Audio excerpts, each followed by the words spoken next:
So I was browsing my Gmail account the other day when I came across this specific email from a developer asking me to playtest their game. I think I really want to try that game. I kind of wanted to start off a stream with it, but I have never played this game before. So the developer messaged me a couple of days ago, and it just showed up in my email, which I never check emails or nothing. But it also, I mean, I do check emails, but I didn't check that one because it was in promotions. So like I clicked on it, it said it came from a person. I was like, oh shoot, all right, cool. Let's check it out. He's like, hey, I see you play House Flipper. I really like that. I have a game that's kind of in the same genre. You're just running a video game store and it's falling apart, and you have to decide what decisions to make so that it continues to be successful. And I'm like, oh, that's like a total like real like thing. And I gladly was like, oh, and if you would like to give it some feedback and give us constructive like criticism on what we could do to make it better, like please let us know, and you can be part of the team and stuff like that. Well, they're making a whole creator thing for it. And the craziest part about it is I saw on Discord today that, you know, the top contributors and people that are helping out or involved in the project have an opportunity to have their voice as a customer. Like you just record some voice lines and you send it over, and they'll put it in the game. And I was like, dude, I would love that. That's actually fire. So that's why I want to kind of just give this a go. And so without any further ado, we went ahead and just jumped right in. We unlocked our first game, which is Procrastination 6. Started to buy some shelves, a trash bin, and started slowly organizing our store. As I looked at the calendar of upcoming games, I saw that Callout was going to be released on day 3 and Morals Kombat on day 5. This was getting pretty awesome.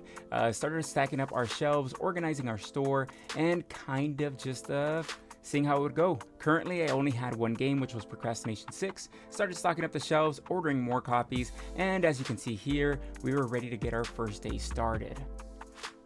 Doors open up, people start flying in, cash after cash after cash transaction going back and forth, everybody dying to get Procrastination 6.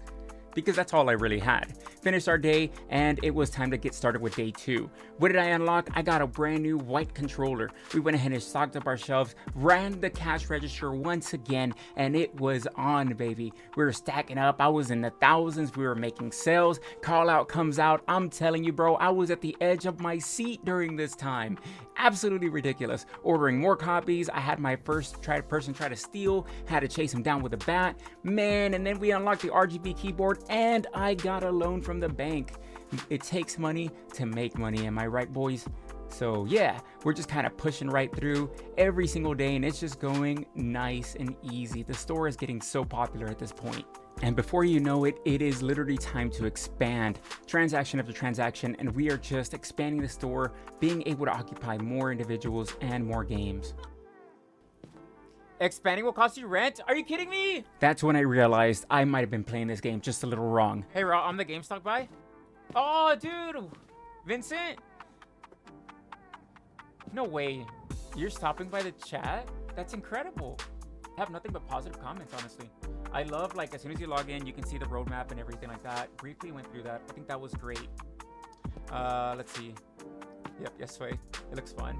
I love it. I love it. I love the announcement you made today on the creators and their possibility of being more involved with the game. I think that is awesome. And so yes, to my surprise, DonVino82, the dev of this game, popped into the chat. We talked, and I was telling him how relatable this game is because literally the GameStops in my area have just been going down the hole. I've had some that are shutting down. I have some that have incredibly low stock. The only reasons people are going are for Pokemon cards. I threw that in there, by the way, also. They just totally sell these. And I even shot out that old school thing of good memories of GameStop, like midnight releases. Can we change it to a nighttime map where everybody lines up? We have a specific game and everybody wants to go and purchase that because that is core gamer memory for things like that. So he gave me further pointers, showed me how to play the game, and we exchanged a bunch of information. It went really smoothly. And with this newfound knowledge that I had thanks to DonVino82 coming in and absolutely blessing the stream, I went ahead and took some of that new stuff, applied it, but there was still one problem: my numbers. And that was primarily because the store was too large. It was a big portion of this was going into the rent, and I realized this was the perfect opportunity to start the challenge. Quit to menu, play, start a new slot. This one's on day 11, but I really feel like I can play this a lot better. And so it begins once again. We are back at it, starting up the store, putting up brand new shelves, getting a game, and running this like crazy, trying to get our numbers up and not expanding the store whatsoever. I'm calling this the official no hammer run. I am purchasing hammers just for future, but I will not be utilizing at all and trying to keep this store as small as possible and as packed as possible. I was happy to see that when you restart this game, you see brand new titles such as FIFA, Unhearted, Buggy Field, and Mortals Kombat might have been the only one that we saw before. Additionally, we unlocked something that looks like a PSP, the RGB keyboard, and the regular controller, but there are going to be some more familiar items coming further on in this run. And on the 8th day of this new run, I went ahead and started trying to figure out how I could maximize the space. Those white grid lines pretty much show you where you can fit something and where the restrictions are. So everything has to be laid out a specific way. That way it doesn't disrupt or bug out the game. But here I'm kind of testing some things and getting the most that I can fit in with my current configuration and setup. And so here you can see the flow of things kind of going all right, but this was absolute rookie numbers. We were going to the top, and you're going to see here shortly just how we get there. By day 11, people were already waiting outside the store, so it's important to note that different shelves stand for different products, and if you sell the correct product on the correct color-coded shelf, you will get a bonus. So think of the green ones like Microsoft, the regular ones or the white ones are just for generic items, the blue ones for Sony, and further down the line, we're going to unlock a red one for Nintendo options.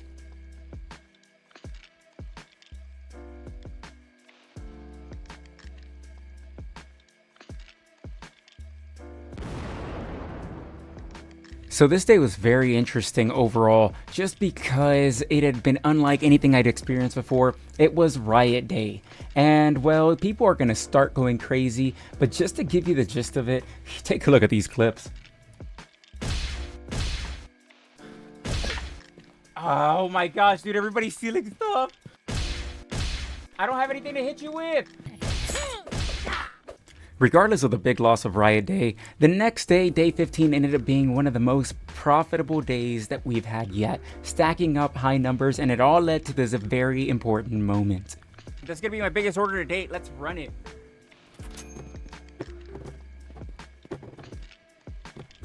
Oh my gosh, you can't even...